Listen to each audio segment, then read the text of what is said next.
Hello and welcome back to the channel. Thank you for joining me on another of my interviews. And today I'm going to introduce you to a gentleman, an Englishman, who wants to rebuild the future of the country. I think we all agree that things aren't properly working at the moment. We've seen people going on strike. We've got all sorts of question marks about what democracy is when you have a tyrannical government pushing things on you that you never even asked for. So I'm going to have a lovely and relaxed debate, I hope, with a man who's been thinking about this for some time. His name is Ben Rubin, and he joins me now. Hello, Ben. Hello, Richard. It's lovely to have you on the show. Thank you for getting in touch and telling me how you want to rebuild the country from the ground up. Yeah, So just uh, just tell, just a yeah, small go on. just a small challenge that we've set ourselves. Yes. Yeah, well, I think if you're going to do it, it's no point just putting plasters on things, isn't it? I think we are at that stage now where a root and branch sort of new piece of paper, let's start from the beginning and ask, what do we actually want? How do we want to be run? Yes, exactly. So, well, it's over to you. Tell me what your ideas are. Well, thank you. So I mean, just to give you a little bit more background about me and Mm, how I've arrived at the ideas that I've been working on and the process that we've been going through. So I'm a consultant by trade. I spent 18 years or thereabouts advising big companies in the markets about how to transform themselves using technology, how to grow, how to develop new products and services. And that was working across pretty much the entire economic system. So media, finance, healthcare, retail, manufacturing, everything, advanced right, technology across the piece. And the reason that I was able to do that was because we've been going through a period of real transformational change, actually, as a society over the past couple of decades in particular. And that's been driven by technology. So these information technologies, computers, mobile devices, applications, and then all of the other subsequent things that have come along with it, like artificial intelligence and machine learning, and all of these things that we're hearing a lot more about today, have fundamentally reshaped the way that big companies operate, how they right, work, yeah, the types of skills and the types of capabilities that they have, the way that they go to market, the way that they exist in the world. And I realized, as quite a few people have begun to realize after quite a long time of working with these organizations, that the ultimate direction of travel for all of this stuff was good for the corporations, but increasingly less good for people, citizens, as us as individuals, but also society and nation states. mm. And that is not a good thing for us to be allowing, progressing, pursuing as people. I Uh, think people can resonate with that the way, just on a very, just to throw in an example to see if this is where you're going, or as an example of what you're saying is, we all know with utility companies that your call is important to us, and these sort of big companies who they have huge numbers of customers, but actually your call isn't really that important to you, and you sort of know it. You're hanging on the line. The service is pretty rubbish, and you're charged huge amounts of money for things that really aren't doing anything for you, like stand. What is it they call it for? Line charge on your phone or the gas meter, and it's all been paid for, and yet it's still a service charges and things that actually you just think, actually, I haven't really had any of that. What's it all about? So I don't know if that's an example, but we all can often feel that it's not working for us. It's a real effort to make contact these days, especially with the information technology. Nobody puts their phone numbers up. You've got to do by email. It's this sort of depersonalized type of interaction. yeah, absolutely. Yes. Yeah. I mean, you have to go into battle Yeah. with the people that are supposed to be serving you. Yeah, it doesn't make any sense, does it? And I will hold up my hands and say that I was not solely personally responsible for a lot of this digitization, but it was certainly something that I was involved in. And a lot of that technology has been good. Yeah. So actually, you talked about phoning the call center. Mm. Um, a lot of people, certainly younger generations, don't really want to call the call center. They prefer to do it via an application. So we spend a lot of time building these technologies so that we can transform the way that organizations interact with their customers. A lot of that has been quite positive. So, you don't have to sit on the phone anymore waiting for someone to pick up in the call center. You can do it via an app, saves a lot of time, particularly for things like banking. I think that's been a real positive, right? So you can actually just look at your balance, you can set up transactions, you can do the kind of basic functions of what you would normally have to call up for, or even in decades prior to that, you'd have to go into the branch and queue up and spend all the time on your lunch break going in to try to do something. You can now do it on your phone. I think that there's been a lot of benefit in that, but I think we got too far now. And actually, we I need was to. well. I was going to say, you said um, that young people don't want to pick up the phone and call people, and I don't disagree with you. I'm sure that they don't because they've got the app and time is money, or they don't want to be bored. But I just wondered if that's not a very good thing for society and communities because talking to people and dehumanizing interactions makes life less enjoyable. I mean, if I ring up my bank in the old days, I used to have a bank manager, and I could ring him up and say, "Oh, hello, Ray, how's it going? I want to borrow some money," and he said, "Oh, how's the business?" And I just felt there was a relationship. I didn't feel that I was a number on the other end of an app. And now, it's like, oh, well, this automatically checks your credit rating, and computer says no, and then there's no address. You can't say, "Oh, come on, Ray, you know what my business is like. It's always a bit like this at this time of year, but it'll pick up. Look at the records." And I don't know. There's something about dealing with a human rather than dealing with this sort of entity that doesn't exist. It's just ones and zeros and says, "Sorry, mate, tough."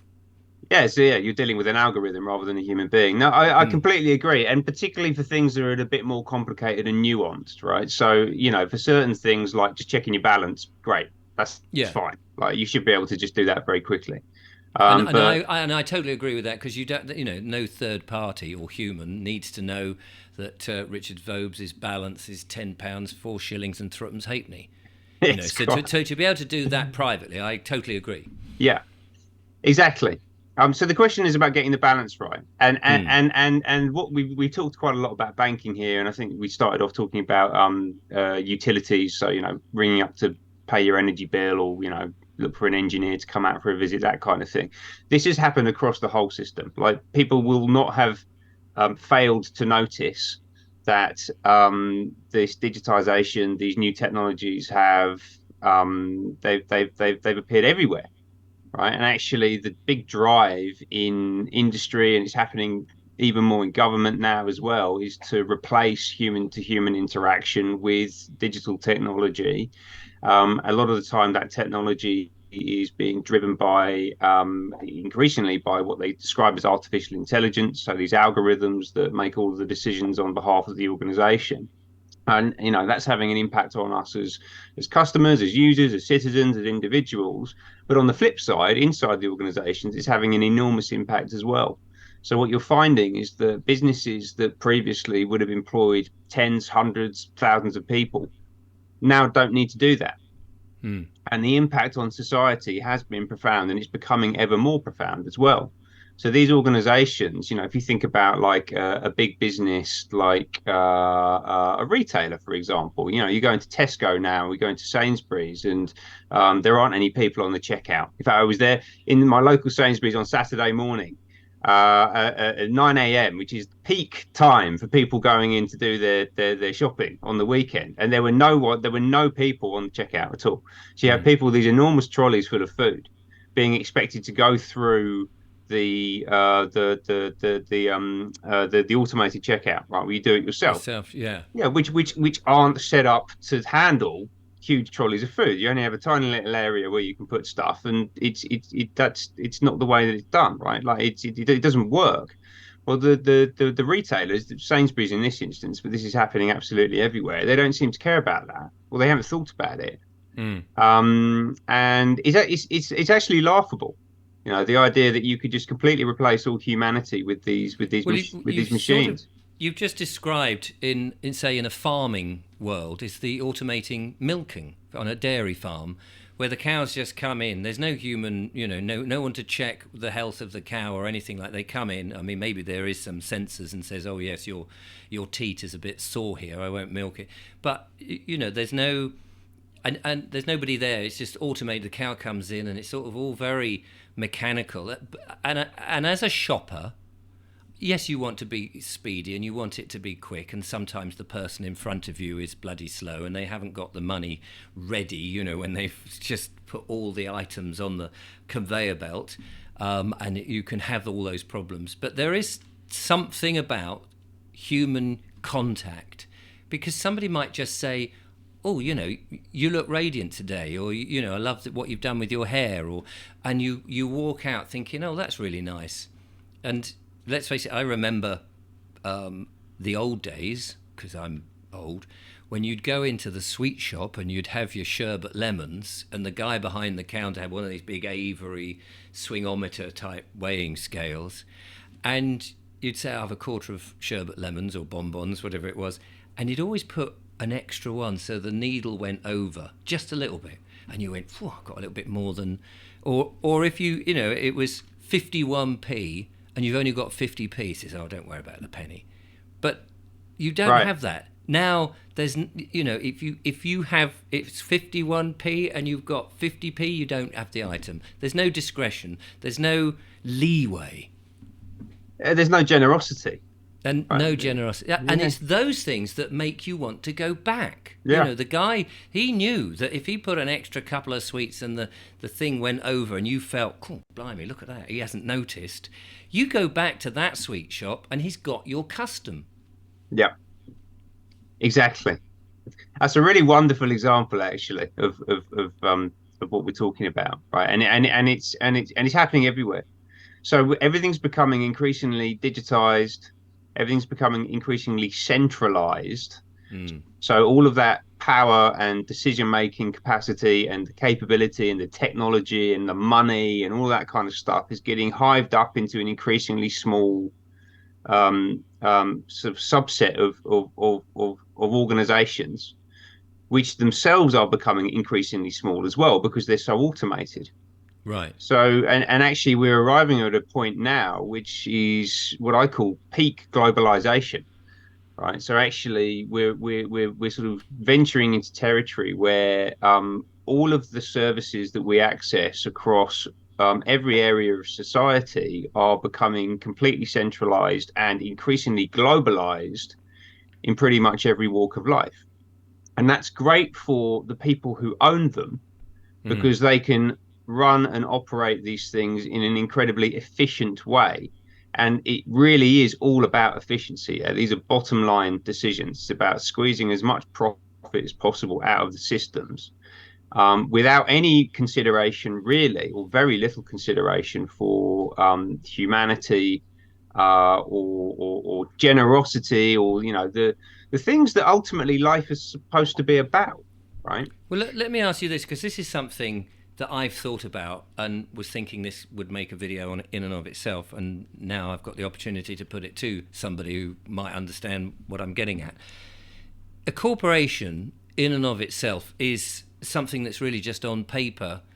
It can't operate well with AI and things. Perhaps now it can operate without people. You've got to have people to make the thing work. Just on it, your corporation is just the building and the fact that it's on a bit of paper to say it's been incorporated.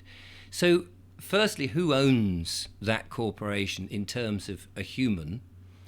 And it's humans work for that corporation. So my thought process is that if the corporation isn't working for the people, if the people are only working for the corporation, then the hierarchy is the wrong way round, isn't it? Because you want the corporation, because it's been incorporated by people. They came up with the concept, oh, we're going to have this corporate body, and therefore we can all be employed and have shareholders, and there's a management team. But no one individual owns it, as you would say in a family-run business or an independent business, who then is responsible for it. They may have responsibilities within that corporate, but it's a sort of an entity that doesn't actually exist. It only is an idea of a thing. And I think that, yeah. Sorry, go ahead. You were about to say what you No, think I was there. just, well, I was just going to finish up by saying that the corporation should be working for people, but it does seem now people are working for the corporation. And yeah, there's a subset of people right at the top who are benefiting, but and control the corporations, but they don't actually own it. And if AI took over, even they could be out. Well, yes, that's a really interesting point. And you're correct. The corporation itself is, I think, one of the fundamental components of the current system that we've got to really challenge. Actually, like, what are these things? You know, Mm. they're everywhere, Yeah. and they dominate our economic system. They increasingly dominate our cultural discourse, and they are basically dry, soulless legal constructs which hive up in the way that I just described a moment ago, all money, all power, all decision making capacity, all capability into a discrete set of shareholders who are separate from the rest of humanity, and they operate purely for their own interests, and Mm. they're actually legally obliged to do so. So we exist within a paradigm which is all about delivering shareholder return. You know, this term that we've heard, it's been really popularized since the late 60s, that corporations, large companies, are purely focused on delivering profit and delivering returns for their shareholders. And the theory is that the market, i.e., us, the customers, will somehow, through our choices that we make about where we buy things from and who we direct our money and our energy and our attention towards, will police this. Yeah, so you have all these corporations, they're solely focused on making money and for delivering things for their own benefit, but the market will self-correct that, and they'll have to behave in an honourable and a transparent Mm. and a respectable way because we will demand that they do. Now, in theory, that's a nice idea. In practice, it hasn't worked like that at all. No. And what we've ended up with is a corporate system that is purely focused on making money, coupled with a system of increasingly global governance, which is also really quite interested in making money, more so interested in accruing power for itself.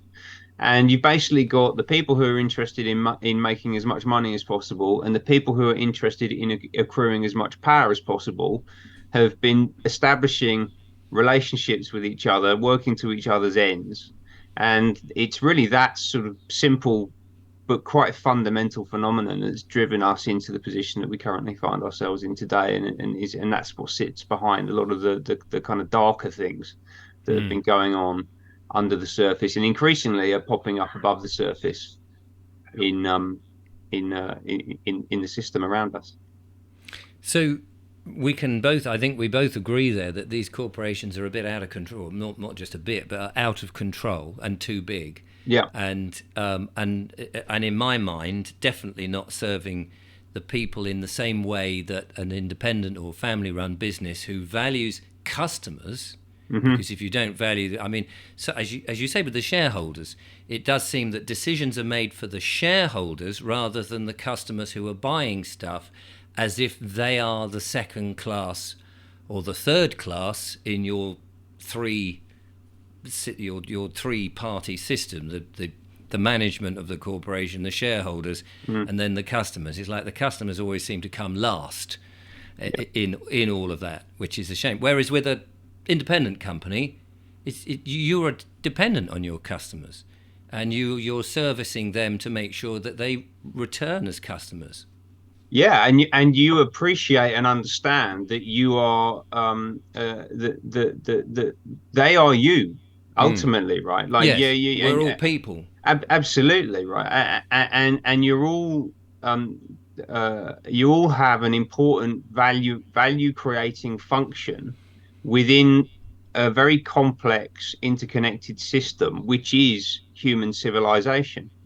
And where you run a system where organizations, but really even just people, act purely in their own self-interests without thinking about the interests of other people participating in the system, you end up in a situation where things it begins to eat itself. Mm. You know? And what people need to understand is actually one of the things that I'm really keen on evangelizing and talking about and focusing on is this idea that we have to live in a state of symbiosis with each other, right? That's how civilization runs at its most effective. It's how civilization is able to really create value and really create wealth and prosperity for the mass population for the long term. Is Yes. when we all understand that I'm doing something that is valuable for you, and you are therefore at the same time going to do something that is valuable for me. And as we all lean into that, we can rise up together. And Yeah. what No, what's that makes sense. and what's been happening is we've kind of ventured into this territory where and we've been in it for quite some time actually, and I've talked about this coming from this idea of shareholder return, which has been prevalent since the end of the 60s, but it's been going on quite a bit longer than that as well, actually, under the surface, where you have these corporate entities which are purely self-interested, which in turn makes the people who run them purely self-interested because they're running the corporation on behalf of the corporation and the people who own it, as you just highlighted a moment Mm. ago. And what that means is that we now live in a paradigm where the people running these corporations, they don't really look at the people around them as being part of the same system. We're not part of the same collective. We aren't Mm. this unified human race anymore. It's an us and them scenario. And ultimately that's destructive to all of us. Yeah. Yeah. And you raised something really interesting a minute ago, and I've actually, by the way, begun to see people talking about this in public, and this is a really fascinating question that's being asked at the moment, coming out of some of the big consulting firms, and they're actually saying, well, now that we've got this AI, does that pose a fundamental threat to the role of the chief executive inside an organization? And it does, actually. Yeah. That is the natural extension of all this artificial intelligence. So, well, do we really need the chief executive to be there? Well, if you don't need the chief executive, then what's actually going on? Like, Yeah. are we all just sort of subservient to technology now? And do we want to live in that world? Because No. I don't want to live in that world. I don't think any of us should want to live in that world. Because if you have self-interested technology, um, then what if it doesn't? What if it doesn't see any use to us? Well, exactly, and Right? that's the sort of worry that a lot of people are thinking about Yeah, AI in many different spheres. So, can I ask you this then? yeah. You say I'll ask you two questions. You want to, you aim to rebuild the future of the country. I'm reading from what I've just wrote down before we started. So, I'm going to ask you, what is the kind of vision that you have for the country, and then how do we get there? Two very good questions. So I think that just to finesse that first point a little bit is Hmm. that I don't think that I'm going to build the future of the country. I think that we all Hmm. need to work out what kind of civilization that we want to live in, and then we're going to build it together. And Yeah, that's no, no, I agree because yeah.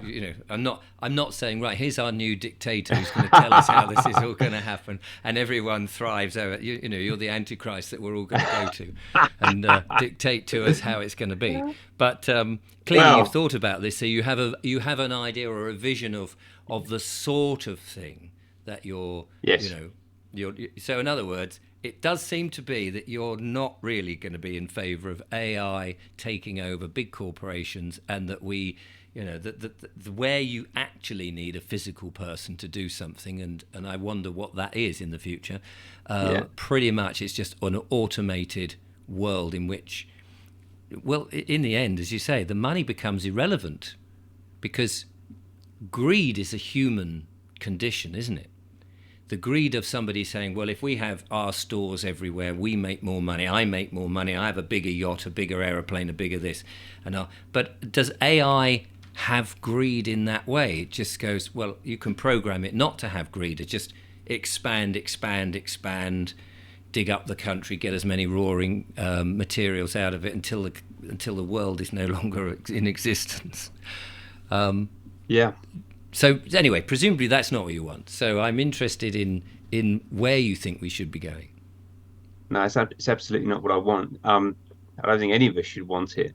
So I think that we ventured into this world now, which is increasingly globalized, centralized, digitized, commercialized, There's and a lot of actually eyes in there. there's a lot of eyes, yeah. Um, and we need to transition away from that completely. Actually, I think we need to go completely back in the other direction, away from total globalized centralization to what I call localization, localism. Mm. And so, and actually, what that's going to look like, I think, I can't define that on my own, sat here today. It's not a singular vision that any one person can hold. I don't think because there's so much complexity that exists within the system. It has to come ultimately from all of us. Mm.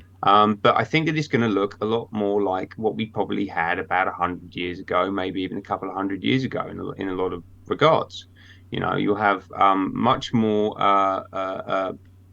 local industry, local systems producing for local communities where wealth is kept within, the confines of a town or a county or maybe a nation. I think that the nation is an important fundamental component of the global system. And we talked a little bit about England and about the flag that you have up on the wall there behind you. And I think that that's going to form an important part of this. And actually, the primary audience that I'm trying to reach is the English. As an Englishman sitting here in London, I think that that's important.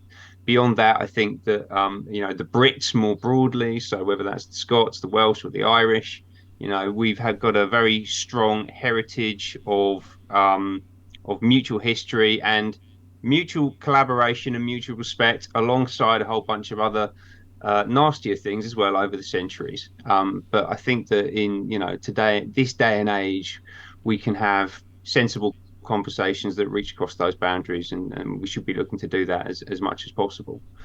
Um, but but this process of localization needs to happen across the whole system, right? Mm. So it's every single component, and what I've been looking at with the project that I've just launched called Pattern, and you can find that at pattern18.substack.com, pattern18.substack.com, is how do we catalyze and accelerate this process of decentralization, and how do we do that using the tools that the corporations have been using to become so powerful and so successful over the past 20, 30, 40, 50 years. Yeah, and these are things that I've picked up through my work in the consulting industry. And these tools, these methods, these approaches can be deployed by anyone to questions of how do we create value in the system around us. And the aim is to take those tools and to distribute that information as broadly as possible and to build a workforce. Yeah, because this is going to require work, it's going to require investment, it's going to require a national effort to take the economic activity, the things of value that are currently being delivered by corporations, and recreating those, often sometimes wholesale, sometimes by leaving bits behind and bringing other bits with us, and recreating all of that stuff in a new system that will run in parallel with the old one that we can slowly to begin with, but then increasingly quickly, and then ultimately wholesale migrate to over a period of probably years. I think this is going to take. And this is already happening, right? So if you look at things like the food supply, for Mm. example, Mm. we are increasingly reliant, or have been increasingly reliant in this country, on industrialized farming. You mentioned a moment ago the idea that an AI is going to be milking the cows. that technology is almost certainly exists and is being promoted by someone somewhere as the next $1 trillion venture capital backed market, despite the fact that it's probably an appalling idea. It's awful for society, it's awful for the cows, it's awful for everybody, right? But these things are floating around all over the place. Mm. And there's a but there and so that stuff is there. Farming's become industrialized. We're heavily reliant on international imports. I think that's almost certainly a bad thing. The idea that we fly everything in from international markets so that we can eat broccoli 365 days a year. It's just one example.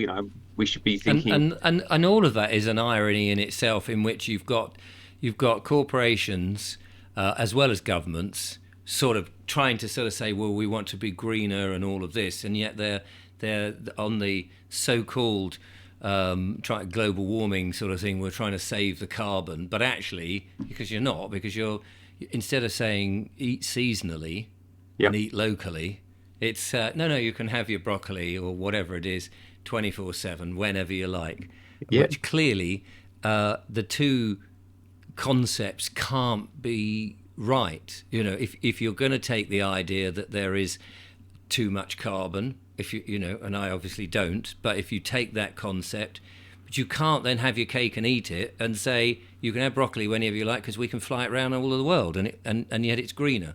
It might be broccoli and green, but it doesn't make it greener and right. yeah. Well, that's the luxury of being a politician, is you can say one thing And do something else. do something else with total impunity Yeah. and expect to get away with it. Yeah, those ideas are mutually exclusive, right? Like and also I'm with you. I think that the whole climate change thing is completely overblown. Most of it's probably just another narrative to get us to do whatever we're told to do, right? But that doesn't mean that I think that we should be expending unnecessary resources and polluting the place and packaging everything in, these Mm. hard plastic trays and cling film and all the stuff that goes into making sure that that's available for us in the supermarket when we go in there. When if it was grown in a field up the road, or maybe Mm. a few, even a couple hundred miles across the country, then it's going to be sold to you in a completely different way.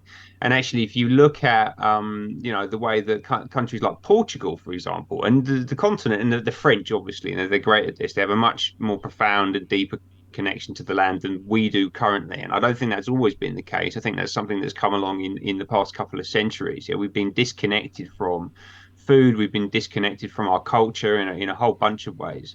But it's very possible, feasible right now to reconstruct the way that we grow food, the way that we distribute food, the whole economy that exists around that, and the culture that exists around that in a way that would be transformationally Yes. I, beneficial for society.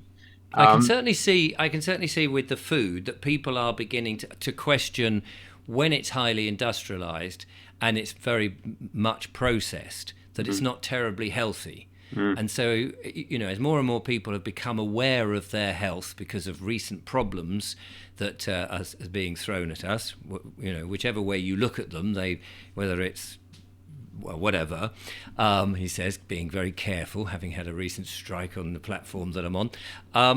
And so people are aware a bit more of their health. And so I can see that you can have your supermarket saying, hey, look at all these bright, wonderful products. But people are beginning to go, well, actually, they're very highly processed. They're flown across the world. They're not as good as you've just outlined. Your farmer down the road who's trying to make it as organic and as healthy as possible, and it's local and seasonal, and he takes care of the soil, etc. So that's okay, and initiatives are doing that. How though? I'm just curious now. You've got certain industries. Let's say the utilities on fuel, gas, electric, and all of that. I mean, we used to have a gasometer in Worthing, where I am. Great big one of those gasometers that would go up and down. And I don't know where the gas came from, but originally it used to be coal gas. And they would burn locally, and they would make the coal gas. It was probably quite disgusting. But they would supply locally. And of course now it's nationally, and you have these big conglomerates, the big six, and you pay your money to them, and it's not local at all. It disappears wherever. I mean, we have French and also Chinese investment on that, and the money is just disappearing out of the country. I, for one, have a wood-burning stove that heats my food and heats the water, dries my clothes. So I don't actually need electricity or gas to cook on or heat the house or dry stuff and keep warm. And I put the money to my, he's almost a friend now, John the woodman, who's chopping down the trees locally. These are trees just for those people who love trees and go, oh, that's a bad thing. These are all diseased trees on an estate that they've got to come down, and they're seasoned, and so the money goes locally to somebody. But how do you compete then with big conglomerates who've got the market sewn up, and unless you're prepared to spend a lot of money to find alternatives, because most people will just go, oh, this is all too expensive, and give the money, even if they philosophically would rather not give the money to the big corporates, they may be, we're in a very much a position where people find it very difficult to have the money to have the luxury even of organic food or wood-burning stoves and things like that. Yeah, so energy is a really interesting one, and you must be in a tiny minority of people in the country who actually cooks his food with a wood burning stove. So congratulations on that front. Yeah, energy is an interesting one. I think that but same with basically everything that we're hearing at the moment. The dominant narrative that you're getting out of industry about the way that power generation needs to happen in the future, I think, is fundamentally flawed. And actually, if you look at things like actually even just in the news over the past few days, like the enormous damage that things like offshore wind farms are having on whale populations. I don't know if you've seen that. I mean, like No.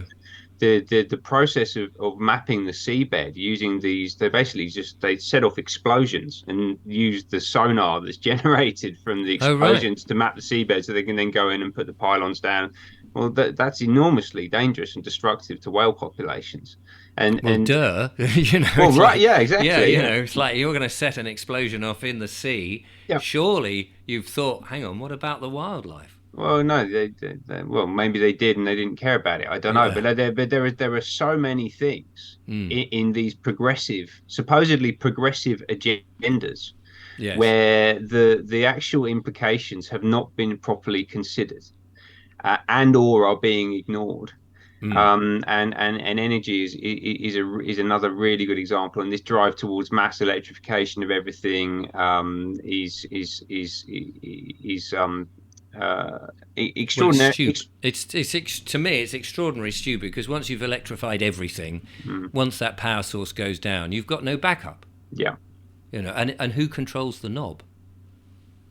yeah, exactly. Yeah, and particularly when you're reliant on things like wind or solar, which are inherently unreliable. Yeah, Yeah. so there's an enormous amount of risk and danger that's being baked into this system that they're proposing to shift us over to, and depending on how conspiratorial your worldview is, some of that is deliberate, and well, some of it isn't, right?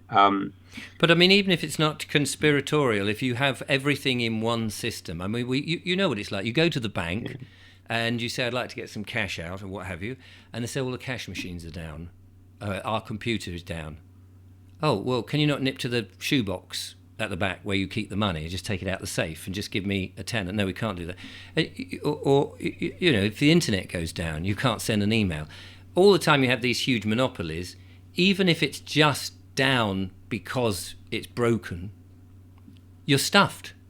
And the more diversity you have, if everyone's got an electric car and there's no other form of car and electricity goes down, everything stops. I mean, it is absolute nonsense, and you're going to need alternative means of doing things so that if one system goes down, you've always got plenty of others. I mean, it just seems so logical to me. Yeah. No, absolutely. And the other one that's creeping in now, which is quite entertaining but also slightly terrifying when you think about it, is if we've created an entire workforce of AI prompt engineers, which is what we're being told that we need to create a workforce of, A well, prompt. What do you mean by a prompt engineer? so basically, people who know how to write when you go to like an AI system, like a Chat GPT or something like that, and you Right. basically and essentially your role as a user is to go in and to prompt it to do things. So you'll write Right. Oh, okay. you'll write a set of prompts. So I want you to create something that's like this, and I want you to write me a new book of the Bible written in the style of Monty Python. Right. Something, it's a ridiculous Hmm. example, but it's that kind of thing basically. And what we're being I told think is they that did that with Life of Brian, didn't they? But anyway. yeah, okay, well there you go, right. So maybe they'll just rehash the script of the life of Brian.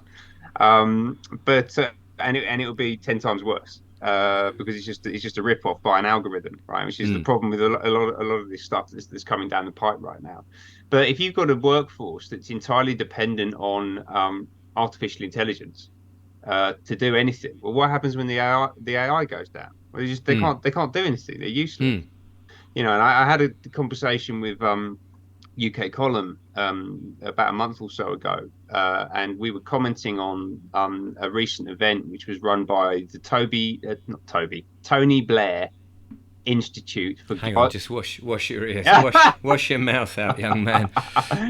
yeah, Tony Blair Institute for Global You said Change. it twice. The TBIGC. How's Yeah. that? There you go. Yeah. That's. They love an acronym, right? We were talking about this conference that was run, and they were talking about the future of Great Britain, and they were talking about how important AI is, and we've got to be on the AI, and it's we'll get left behind if we don't Hmm. if all of our kids aren't trained on how to use this stuff from the cradle and all that kind of thing.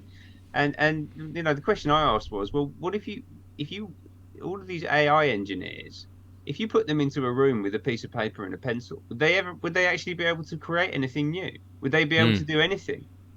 And I think that unfortunately the answer is probably no. And this is just part of this relentless dumbing down and degradation, really, of the human intellect and our own sort of cultural capacity over the past. There is nothing more satisfying than creating something yourself. Yeah, And we've got to that point, have we not, where if my kids were still young or my grandchildren, if I made something for them and you gave it to them, and I'd be very proud, but they would just like look at it and go, "It's a bit crap, Dad or Granddad." Whereas the commercial printed out perfect sort of thing, the old Tracy Island thing. If you didn't get Tracy Island at Christmas and somebody made you a Tracy Island, the respect really for that, for the honest hard work and sweat, seems to have vanished, and yet that's where really the truth and I can't think of the right words. The honesty of something is in real work, the skills. If you've got skill, you can thatch a house, or you can make your own furniture, or you have. But if you just are basically devoid of all skills yeah. and you're reliant on a technology, what have you got to look for in life? Well, exactly. Yeah. You've landed right on the point that I was about to make, actually, right? Oh, But sorry about no, that. no, no, no, not at all. No, we're thinking along exactly the same lines, right? Well, where's fulfillment? Yeah. And that's ultimately what life is about, isn't it? It's like our ability to learn and to strive and to achieve and to create, and that's how we create value, and it's how we establish ourselves in the world. And essentially, what a whole generation of young people are being told right now is that, oh, you don't need to do any of that. Oh, No. you just go to the AI and you put in a prompt, and it basically robs life of all meaning. It's really awful, actually, Mm. when you dig into it. And yet this is what we're being proposed and promised and pushed towards by the people in charge, and I don't think it's good for us at all, actually. And I think and luckily I think people are understanding that. But even I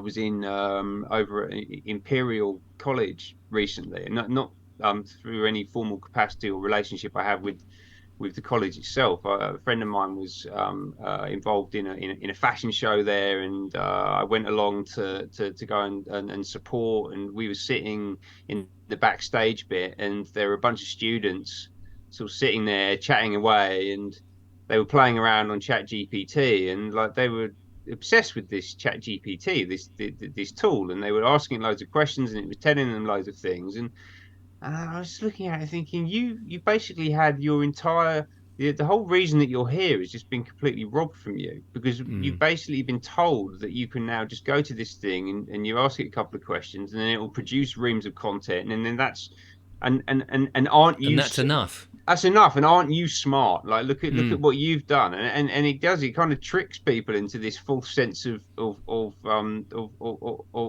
intelligence and self-sufficiency look at all the things that we can magically do now. It's like, well, you haven't done Yes. anything actually, No.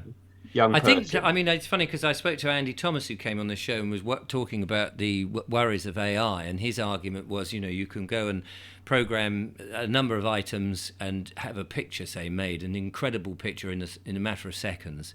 Mm, And he said, that will sort of make humans irrelevant. But I thought, actually, if the world is populated with artificial intelligence, print it out very quickly, anything a human does becomes more valuable.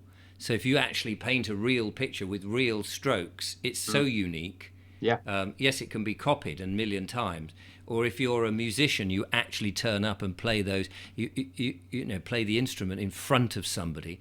I think that then becomes a lot more valuable. But how much space there is in the world for millions of musicians? Um, because there's millions of people. We can't all become artists and musicians. It's that sort of daily stuff that the AI will churn out more of your sort of collapsed furniture that you screw together, and everything will be very bland. everything will be very bland, and there'll be no room for any actual innovation as well, because human beings are actually the source of all cultural innovation. Mm. Like the great works of art, the great works of literature. Think of something really profound like Paradise Lost, for example. You're not Mm. going to, which apparently, by the way, now is Paradise Lost is a right-wing extremist text. Now I saw it was on a list of banned books that's been Oh right. passed around different parts of the No, you education could system. get the left wing version of it, with Well, yeah, AI. Could you rewrite it on the left wing, as you say? yeah, Can we well, have the pirate version? exactly, Yeah, yeah. the Mickey Mouse version.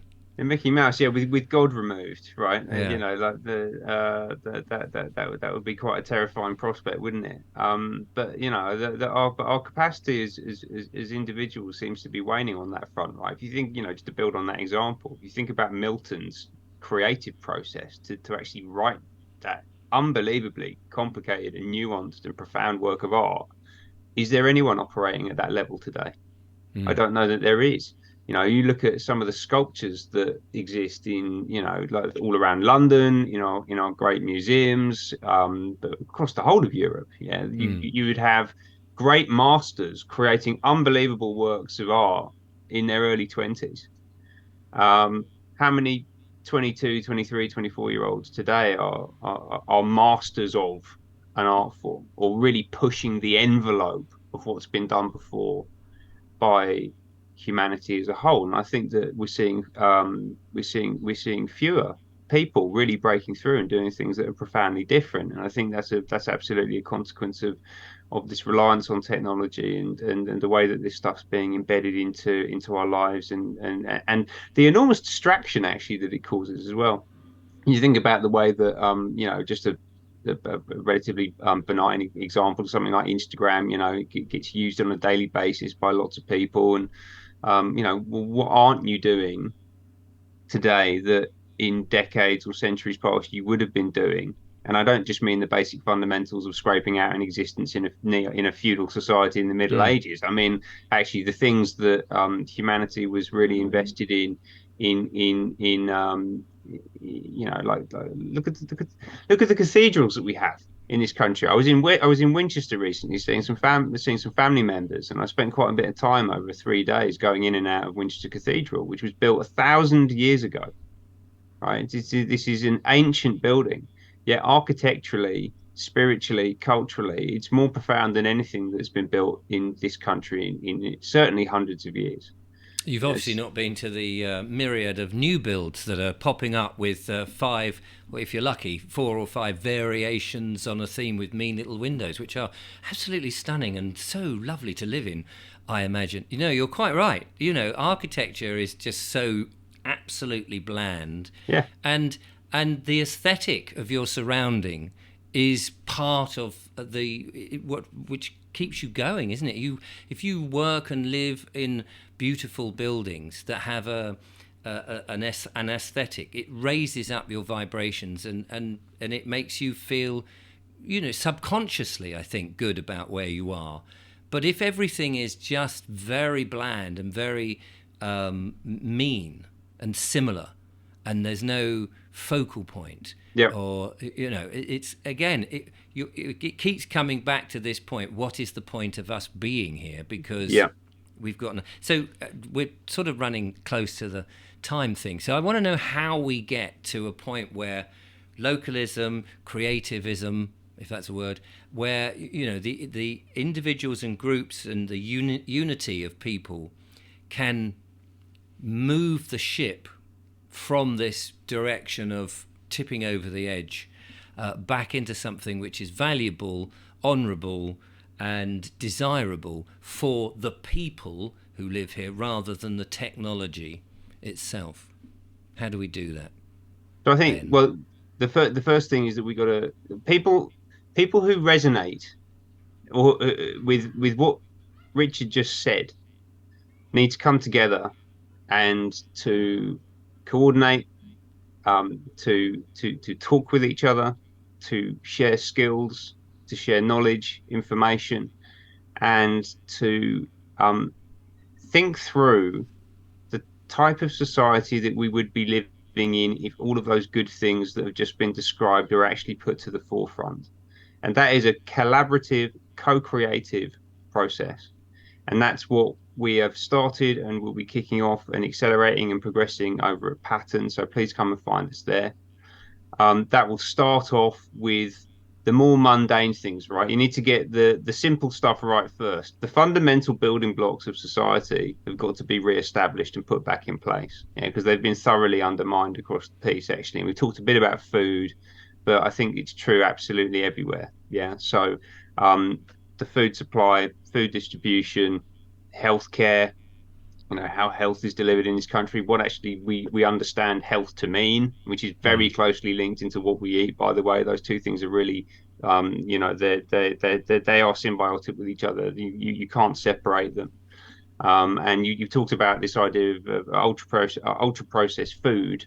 I think that actually the problem is ultra processed everything. Yeah. So, Mm. you know, if you look at the media, for example, what we get fed by the media is not culture, it's not news, it's an ultra processed version of those things. Yeah. So it kind of looks like it, but actually all the nutritional value has been removed, all of the Yeah. depth, all of the nuance, all the culture has been removed. Same in art, same in music, same everywhere else. And the way to get out of that is through collective effort, and absolutely. So we're going to be looking at the fundamental components of the system. We're going to be getting back to basics. We're going to be looking at how we can become self-reliant, self-sustaining as a nation, yeah, as communities and as individuals within that. I'm looking to meet and to work with people across the whole spectrum, the whole generational spectrum. So people who are just entering the workforce. You know, so if you're coming out of school or university, then we'd love to meet you, love to speak to you. People who are moving career or they're looking to start a new business. And there are a lot of people at the moment, particularly in the creative industries, who are looking around with all of this artificial intelligence that's now just replaced them and looking at things that they might want to do.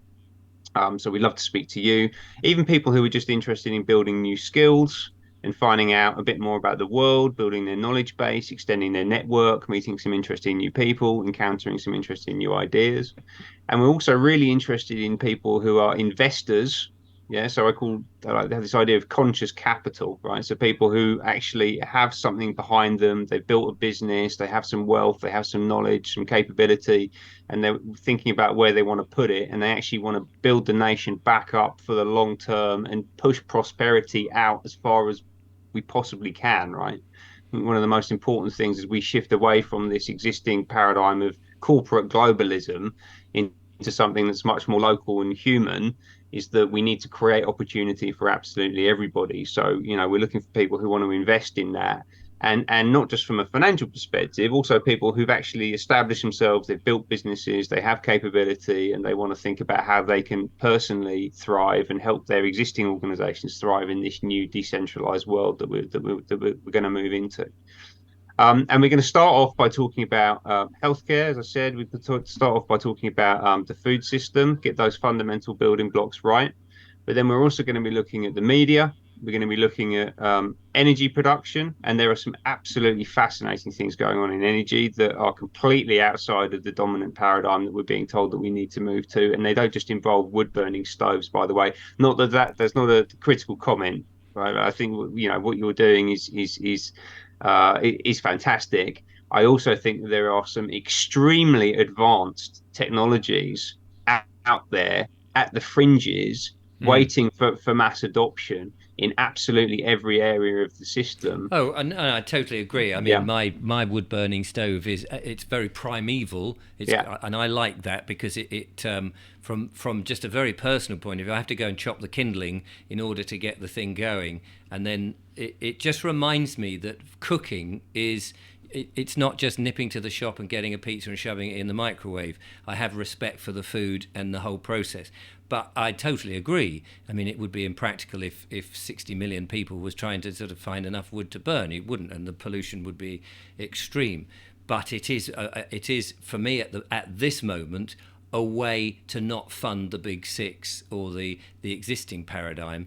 But yeah, I would be, the concept of what they call potentially free energy, yeah. which is something you can't talk about too much on this platform.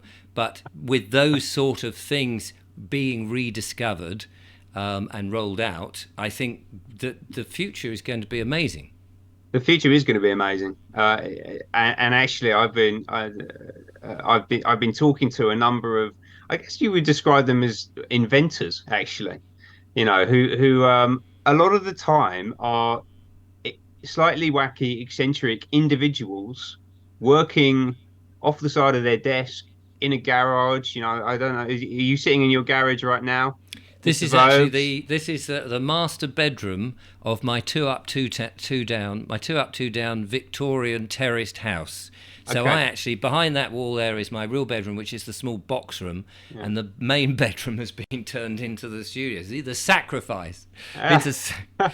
but But, but yeah, but there's plenty of people like Richard Vobes operating in every single part of the system, the economic system, cultural system, right? The real innovation, mm, the really good stuff, yeah, where true leaps, paradigm shifts, where those yeah, come from, it's not from the mainstream. It's not by definition, it's not from the mm, mainstream. It's not from the established players. It's not from the big six or the big four or the big five. And actually, if you go into every industry, there's a big big, number of someone, yeah, right? The dominant players doesn't come from them. So actually, a big part of what we're going to be doing is finding the innovators, the creators, the people who have been shunned by the existing status quo and surfacing their knowledge, their innovation, their insights, bringing that to the fore, and then thinking about how we can use those things after testing them, obviously, mm, and making mm, sure that they actually work and they can be scaled out across the population. But finding those things, those opportunities to create huge outsized value that can really transform society and bringing those to the fore and accelerating their adoption to fundamentally improve the way that our society works. And he asked me a little bit at the start about what my grand vision is for the future and all that kind of thing. And as I say, that I have some ideas. A lot of that stuff is emergent and will come from the conversations that we're going to be having over at Pattern and elsewhere, right? We're not the only people operating in this space. But as you said a moment ago, I think that there is some unbelievably exciting technologies already out there. They just haven't been properly distributed yet. Mm. And actually, our immediate future, this is not like a long-term thing. Yeah, I think in the next 2 to 5 years, we could see real transformational change that will fundamentally improve the lives of every single citizen of this country and potentially further afield. And what that world will look like will be at the same time uh, much more traditional and organic than we have today, but also much more futuristic and advanced and technological at the same time. And the key is to get that balance right. Yeah. That's the big question that we've got to answer. Absolutely. I mean, it is like that thing about we're on a motorway that is going in one direction to the edge of the cliff, and yet if you get off the motorway onto the smaller roads, the countryside looks so much nicer. You don't have to go at a huge speed. You can take your time. You can stop off. You can breathe, and you can enjoy it. And going on a journey, as we're all on a journey, is about enjoying the journey, not just waiting to get to the other bloody end. Exactly right. I love the analogies that you're bringing up, actually, Richard.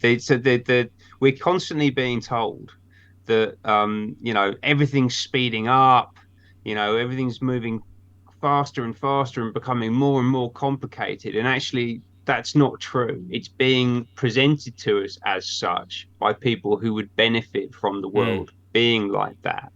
And Well, I always actually, question the progression, it's progress. And I always think, well, progress to what? What are we progressing to? Because clearly, as you've alluded, we're progressing ever narrower and narrower and narrower with sort of one type of world, and yet the other end of where we've come from was hugely diverse with an amazing array of stuff that we want, and yet we're being funneled down, and with the allure of this technology and the digital and the AI and it's like, oh wow, look at this, and suddenly these blinkers are coming on that we can't see what we're losing.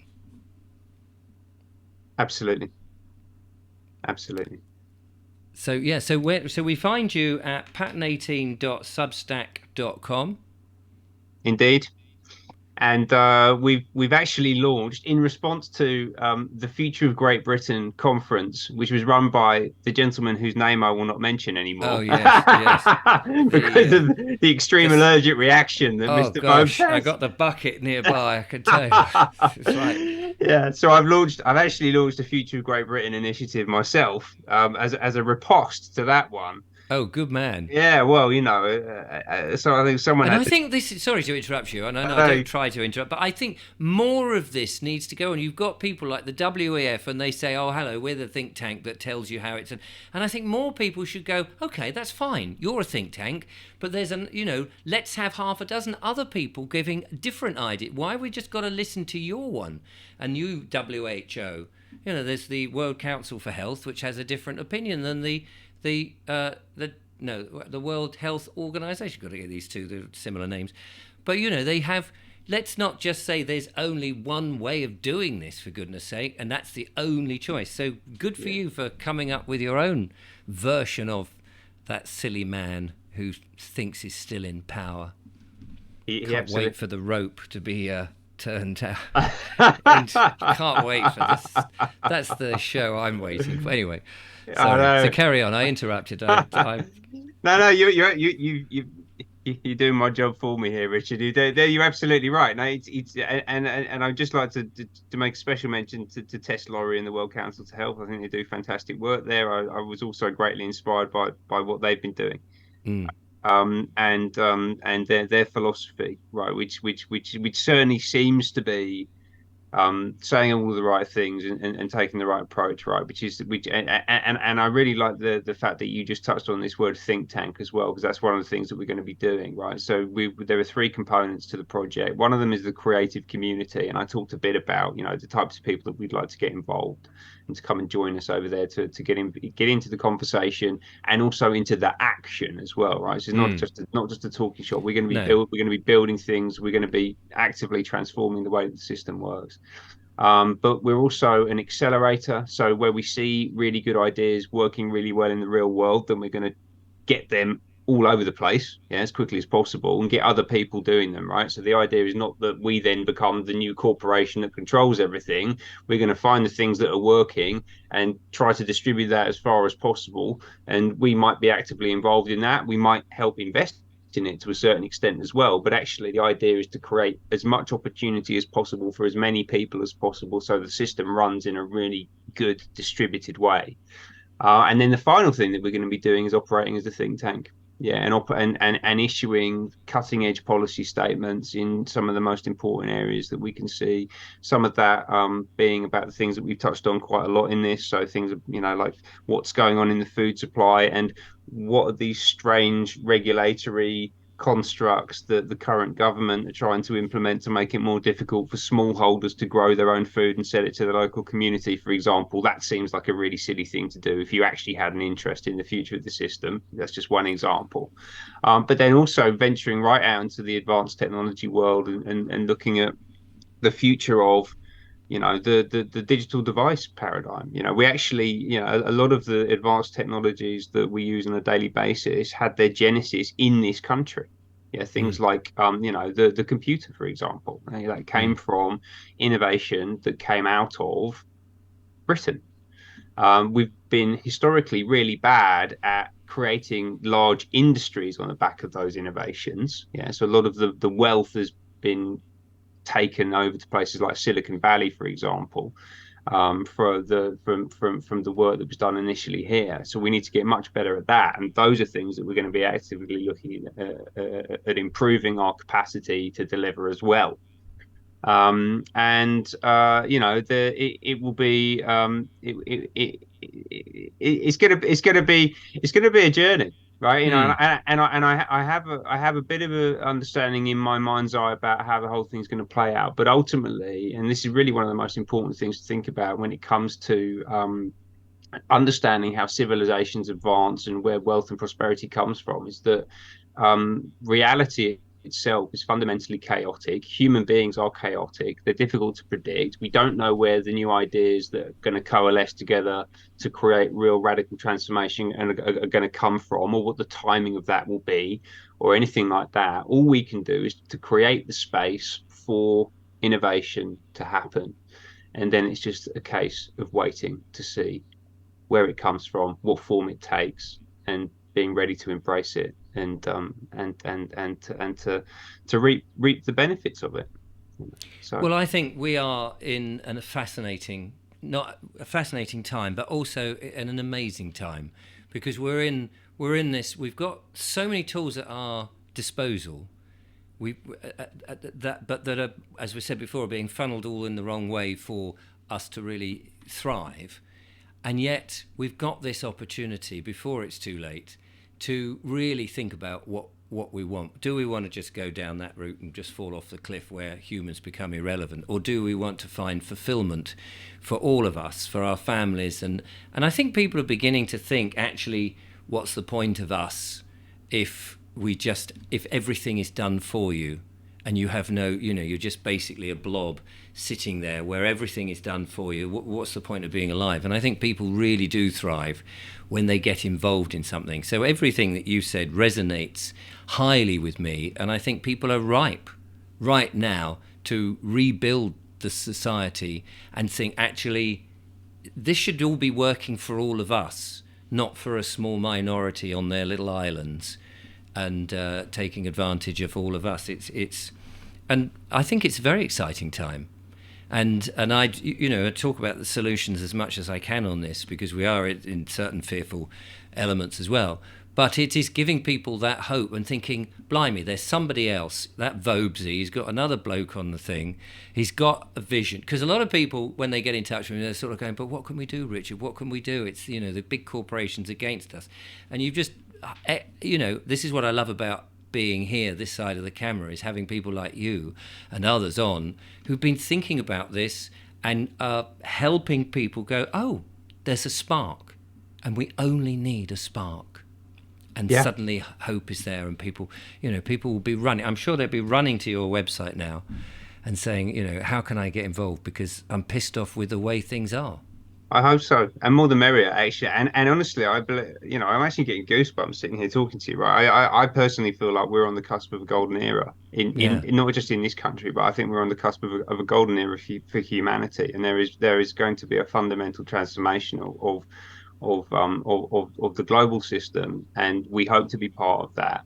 And to give some encouragement and maybe a little bit of a steer to some of the people that are asking you what they can personally do. The first thing to do is to keep on listening to exciting conversations like the one that Richard Vobe's having. Come and get involved with what we're doing. Find other people that are actively, progressing ideas and action to fundamentally make things better. But then we actually have an absolutely enormous amount of power as a collective. Yeah. So if you think about, I won't even talk too much about governance, right? Because that's a whole other conversation. If you think about the power of the global corporations and the amount of power that they have and the wealth that they have and all that kind of stuff, they don't exist if they don't have a market, right? So as far as possible, if each of us removes our time, attention, money from the, let's say, I don't know, top 1,000 global companies, right? So that's the FTSE 100, the FTSE 250, certainly these big global investment funds, the likes of the BlackRocks and the Vanguards and the people like that who actually own a lot of these companies and control, the direction that they're taking. We can take our money, take our attention away from those organizations and put it back into people, humanity, local systems that are doing the same thing, but almost certainly better. Yeah. In the short term, that might mean that things are a little bit more expensive, potentially, yes. I'm not here to say that it's going to be an easy transition in the short term, right? But as things go along, the accumulated benefit and the accumulated impact of all of that will be huge. A huge benefit to us as a collective, but it will also very quickly destroy any power that these companies have over us as a human race. No, I totally agree. I mean, behind my house is a big supermarket, and I used to just treat it as the larder. I'd go in there when I need something, just pay for the stuff to come out. I don't go there at all and buy any of the big brands.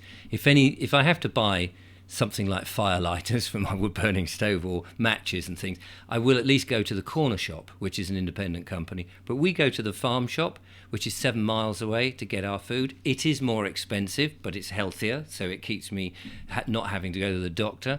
And it is inconvenient and bothersome, but it's important, as you say, and I totally agree with you, that while the transition is happening, some of those routines that we would do, just nip down to the supermarket and the big brands and all of that, and because it's easy and convenient, and they've made everything very convenient. But if we don't do that in the short term, I totally agree with you there, that actually as more and more people do, I mean, the supermarkets, as soon as they start seeing people actually not going in there anymore, not using the unmanned tills and things like that, they're thinking, hang on a minute, what's going on? As their power begins to wane, and as more organisations and these initiatives that are buying in organic food and having private members clubs now, and you're going, do you know what? Actually, I only have to go here now to get my food with people that I enjoy, and we have a laugh putting the veg boxes together and delivering them and being part of society and making friends and helping people I never even knew was in that house across the road. All of that is where life really is. And so I totally agree. Listen, Well, we're running out of time now. I like to try and keep it under an hour, but it's gone over an hour. I'm sure people are absolutely thrilled with, again, the hope and more of this philosophy coming out, because people are just going, I don't know what to do, and it isn't rocket science, thank goodness. no, it's getting the basics right. Yeah, let's simplify everything. Let's slow everything down. Let's get the fundamental components of the system up and running, and then the world is our oyster at that point. So, So Ben, I'm gonna put your webpage or your Substack thing in the description. But it'd be great to get you back in a couple of months' time to tell us, how things are going, what initiatives are starting, the result of as you're starting to sort of build this, and perhaps talk about other avenues where people can get involved and things like that. That would be fantastic. You seem like a very positive and knowledgeable man, and I've enjoyed this conversation immensely. I Which would I do love, with all of them, of course. of course, there are no favorites. No favourites. I would be delighted to come and speak to you at any point in the future. So yes, let's do it. Brilliant. Well, there we are, ladies and gentlemen. I'm sorry to curtail it. I'm sure that Ben and I could wax lyrical for quite some time. Patnat.substack.com. I'll put the link in the description. Go and see what's on offer there, because I think the future is brilliant. Ben, Rubin, thank you so much for being my guest today. My first guest since the lockdown. What am I talking about? My lockout out of YouTube, I suppose.